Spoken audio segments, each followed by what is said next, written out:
इस तरह नहीं, गाड़ी नहीं साइड पे अभी लगानी है। इस तरह बैठो, थोड़ा आप लोग बैठ जाओ, आप बैठो आप। ये देखे जी, किस स्कूल के साथ है जी? सदीक। आपका क्या इसमें ग्रामी? राजा मोहम्मद रफीक नाम है जी इनका, इसमें ग्रामी है। सदीक पब्लिक स्कूल के बच्चे पिक एंड ड्रॉप के लिए डेली बेसिस पे लेके आते हैं। कितने साल से कर रहे हैं आप? 32 साल से, माशाल्लाह। ठीक हो गया। अभी लास्ट पासिंग कब करवाई थी आपने?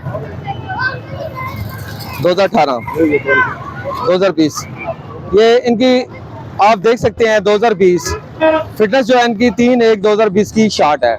अभी 5 साल लेट होगी फिटनेस पासिंग जो होती है। आपका परमिट बना हुआ है। अभी देखें कि कॉपी ये कहती है, ये पकड़ें, इसको पास रखें। अकॉर्डिंग टू दिस बुक इनकी गाड़ी नंबर है जनाब LET लाहौर नंबर की गाड़ी 1818 2016 मॉडल। ये जैसा कि आप देख सकते हैं LET 1818 लाहौर नंबर की गाड़ी 16 मॉडल।